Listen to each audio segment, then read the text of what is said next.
Araw mga ka-istorya, kumusta kayo dyan? Welcome to Mag-Istorya Ta Info Vlogs. Kung ikaw po ay bago pa lang sa aking channel, please don't forget to subscribe on my YouTube channel. At kung ikaw naman po ay nanonood sa aking Facebook account or TikTok account, please don't forget to follow. And baka okay lang sa inyo mga istorya na tulungan ako to grow my subscribers and followers by liking and sharing and making some comments on the issue that I will discuss every vlog mga kaistorya. At kung ito po ay nagustuhan nyo, itong content natin ay nagustuhan nyo at gusto nyong magbigay ng support, meron pang isang paraan ng pag-support. Andito sa screen, makikita nyo. Diyan kasi sa lower right side ng aking video, may nakalagay dyan na thanks icon. Pwede nyong i-click yan at mayroong lalabas. Kayo na po ang bahala kung itutuloy nyo as a show of support on my content. Mga kaistorya, gusto ko na rin itong isingit na baka kayo naghahanap ng mga trendy, affordable, fashionable dress, bags, apparel for women. Pwede kayong bumisita sa Facebook account ng aking wife, Glynis May Arsua. You can add her as a friend, or you can follow her FB account mga kaistorya. So bago tayo magpapatuloy sa ating balitaktakan mga kaistorya, para mas lalo tayong magiging masigla at mainit sa ating talakayan sa araw na ito, ay huwag nating kalimutan ito mga kaistorya. Mahalaga to. Ito ang Genesis Organic Spirulina. Ito kasi ay isang food supplement, blue-green algae, isang plant, at hindi ito synthetic drug mga kaistorya. Ito ay blue-green algae na itinanim sa isang fresh mineral water in an environment with a very low pollution. Ito ay maraming mga nutritional contents na kailangan ng ating katawan, kaya mamamalaging masigla at malakas ang ating katawan mga kaistorya. Ito ay mabibili online, kaya pwede itong hanapin online. Mabibili ito sa mga Mercury Drug Stores and pharmacies nationwide. So bago tayo magpatuloy, ay inom muna tayo ng Genesis Organic Spirulina mga kaistorya.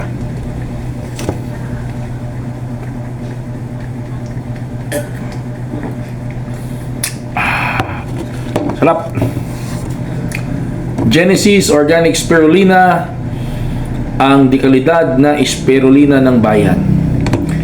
Mga kaistorya, kung kayo ay updated sa mga nangyayari sa ating palibot, may mga balita na nakahihindik, nakakatakot, nakakabahala. Masyado nang napaka-violente ng mga tao ngayon, at ang nakakabahala pa ay sarili nilang kadugo, sarili nilang pamilya ang kanilang pinapatay. Hindi ko sana gustong gamitin ng word na yun kasi masyadong sensitive si YouTube eh. Pero yun talagang totoo eh. Halimbawa, doon sa isang lugar ng Naga City, sa Purok Kamangguhan, Barangay Lutak, isang padre di pamilya, isang bana, isang ama, ay pinagtataga niya yung kanyang asawa at ang kanyang dalawang anak hanggang sa ito'y namatay mga kaistorya. At ayon sa mga initial investigation ng kapulisan, merong mental health disorder ang lalaking ito. Pero ayon sa claim ng mga residente, mga kapitbahay nila, ang suspect na ito'y gumagamit, matagal nang gumagamit ng ipinagbabawal na gamot. Sabi ng mga kapitbahay nila,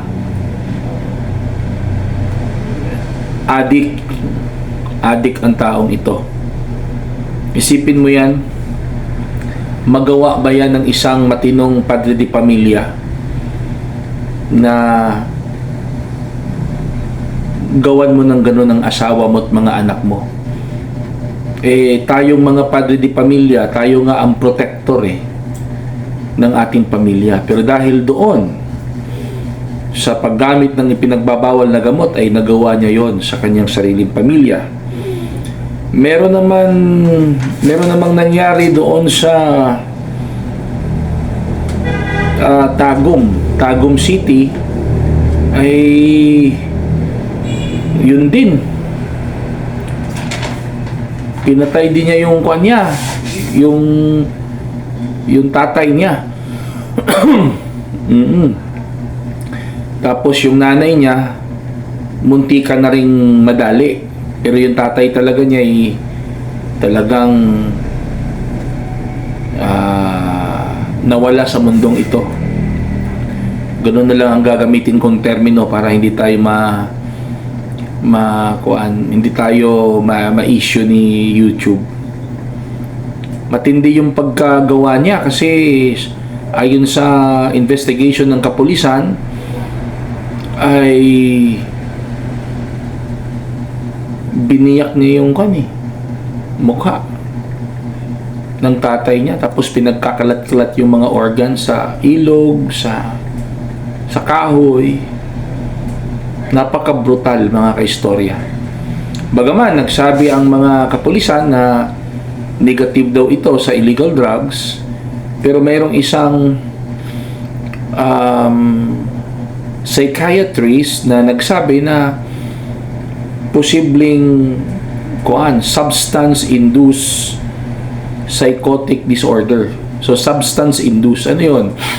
Yun nga, naging psychotic siya dahil sa paggamit ng isang substance. Di anong tawag nun? Di illegal substance.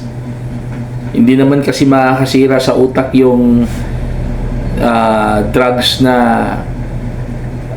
may reseta ang doktor So related pa rin sa paggamit ng ipinagbabawal na gamot, mga kaistorya. Meron pang isa dito, mga kaistorya, anak din. Ginanon din ang mga magulang.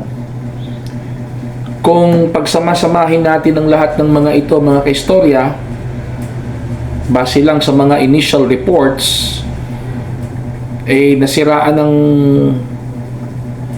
ng utak, nasirang ulo ng mga suspects na ito dahil sa paggamit ng mga ipinagbabawal na gamot.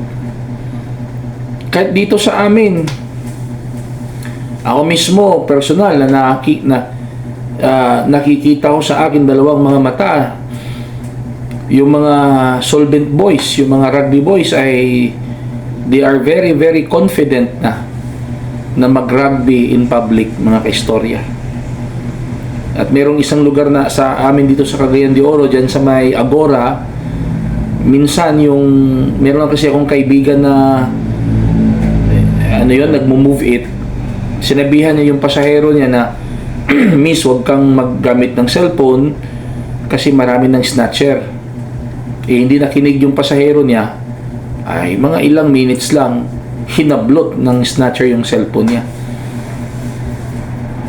At base sa mga information, naglipana na rin yung mga snatchers para may pambili ng ganon.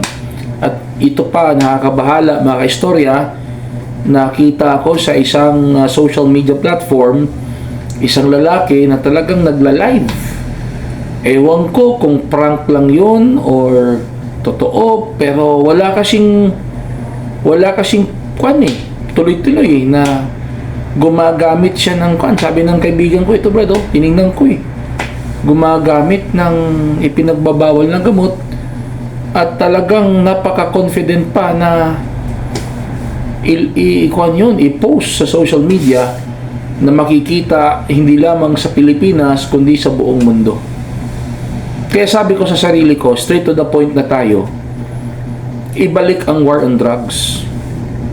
Ibalik ang tokhang. Mga kaistorya, I would like to orient you about this one. Walang masama sa tokhang. Anong masama sa tokhang? Alam niyo bang ibig sabihin ng tokhang? Ang tokhang ay isang Visayan word. Ano ibig sabihin nun? Tok-tok, hangyo. Aalamin yung mga mga noted na ng mga drug addict sa barangay, pupuntahan ng pulis, kakatukin, tapos kakausapin, hangyuon ba, pakiusapan. Yung Bisaya kasi sa ang Bisaya kasi sa pakiusapan, hangyuon, hangyo. Pakiusapan, hangyo na tumigil na sa paggamit ng illegal na droga. At yun namang programa ng tokhang mga istorya, meron namang holistic program ng gobyerno that time. Sa panahon ni former President Duterte, halimbawa may isang drug addict na tokhang, na tok-tok, na pakiusapan, at gusto niyang magbago, meron namang programang ini-offer ang gobyerno sa kanya. At yun namang war on drugs, mga kaistorya, kasama yun sa tokhang. Ano yung war on drugs? Intensified lang yun. Intensified campaign against illegal drugs.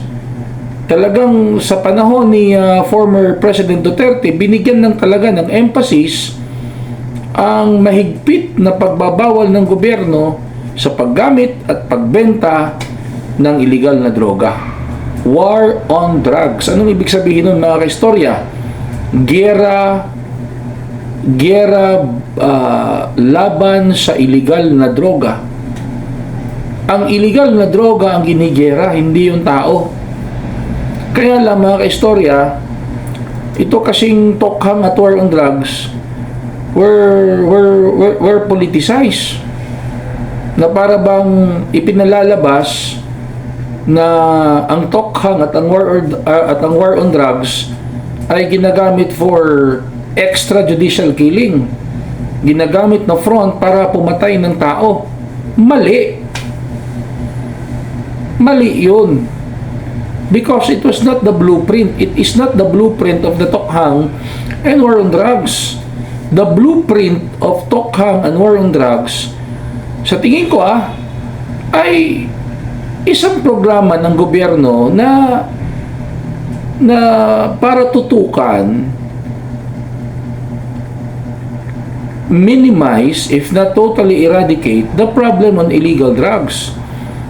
Kasi talagang kung titignan natin sa data at tayo mismo sa ating mga nakikita sa paligid, laki talaga po at napakalala ng problema ng illegal drugs sa bansa natin. Pero nung inimplement yung tokhang at war on drugs, nakikita natin, mga kaistorya, na talagang natakot ang mga user at ang mga pusher. Kasi talagang totoo ang gobyerno sa campaign na yun na itigil na ang illegal drugs. Hindi man nagiging 100% successful yun, pero talagang nakita at naramdaman ng bawat Pilipino ang epekto ng programang yun. Nagtago talaga yung mga, kung meron mang user at pusher, nagtago. Pero ngayon, mag-observe ka dyan sa paligid, pumunta ka ng syudad, nagsilabasan na yung mga bata, humihit-hit ng solvent, ng rugby, hindi natakot. At ngayon, mga kaistorya, sa mga balita, matindi na yung mga brutal killings. Tapos, substance-induced psychotic disorder ang dahilan. Yung dahilan naman, paggamit Ang iba nasira ang ulo dahil sa paggamit ng illegal na droga. Dahil yung tokhang at war on drugs sa present administration ay medyo naglaylo. Oo, totoo yun. Medyo naglaylo sila. Unlike sa previous administration na talagang tinutukan yun ng gobyerno. Kaya, hintayin pa ba natin mga kaistorya na lumala at lumala pa ito? Hihintayin pa ba natin na babalik yung dati na parang ang droga ay kulang na lang isabit sa mga sari-sari store? Hintayin pa ba natin na maulit yung nakita natin sa isang palabas ng isang TV network na videohan yung isang pulis naka-uniforme? Maalala ko yun eh. Sa isang reality show, investigative show sa isang TV network na talagang nakuna ng secret camera ang isang pulis naka-uniforme on duty humihit-hit ng shabu doon sa presinto. Hihintayin ba natin na mabalik yun mga istorya? Kaya sana po kung po pwede pag-aralang uli, no? I-review uli ng Marcos administration ang tokhang and war on drugs program ng previous administration. Kung sasabihin nilang may extrajudicial killing, sa tingin ko hindi kasalanan ng programa yun. Hindi kasalanan ng tokhang at war on drugs program yun. Kasalanan yun ng pulis na nag-implement. Hindi niya masyadong naunawaan ang programa. Bakit? Kung involved siya sa extrajudicial killing, kung ang isang police officer ay involved sa extrajudicial killing, kasalanan ng pulis yun. Ang pulis na yun ang mananagot sa batas. Hindi dapat idamay ang buong programa ng tokhang at war on drugs. Kasi kung titingnan mo yung programa ng tokhang at war on drugs, maganda yun para sa bayan. Maganda yun para sa sambayan ng Pilipino. Ang hindi maganda, yung extrajudicial killing na allegedly ginawa ng ibang mga pulis. Pero hindi lahat ng mga pulis. Kasi marami ding mga pulis ang alam kung ano yung programa. Kasi pag maramdaman ng isang addict o ng isang pusher na seryoso ang programa ng gobyerno against no? Seryoso ang gobyerno sa programang tokhang at war on drugs, maglalaylo yan sila. Magtatago yan sila, maghahanapin ng ibang racket. Titigil na muna yan. O sa paggamit ng illegal na droga at sa pagbebenta ng illegal na droga. Kaya sana po ma-check ng ating gobyerno ngayon ang programa. Tapos kung merong dapat i-improve, i-enhance, hindi i-eradicate. Yun kasi ang problema natin sa Pilipinas. Kapag kabago ang administrasyon, yung magagandang programa ng previous administration, hindi itinutuloy. Dapat sana, kung ano yung magandang programa ng previous administration, ituloy yun. At i-improve. Yung mga hindi lang magandang programa, yun ang itigil na. Pero kapag ka maganda ang programa, ituloy yun. Kung may mga loopholes, may mga lapses, ay pwede mang i-improve yun, pwede mang i-enhance yun. Kagaya ng tokhang at war on drugs. Kung merong nakita ang current administration na dapat baguhin doon, dapat i-improve, ayun ang gagawin. Hindi talaga i-eradicate yun. Kasi ang totoo lang mga kistorya, real talk tayo, meron talagang impact yung war on drugs sa Pilipinas. That was the time na nakaramdam ang mga Pilipino ng safety and security sa buhay nila. So ano yung masasabi nyo sa pinag-usapan natin ngayon mga kaistorya? Please write your comments below And kung bago ka pa lang sa aking YouTube channel, please don't forget to subscribe on my YouTube channel. At kung ikaw ay nanonood sa aking Facebook account and TikTok account, please don't forget to follow, and please help me grow my subscribers by sharing it, mga kaistorya. Maraming salamat po at magandang araw sa lahat.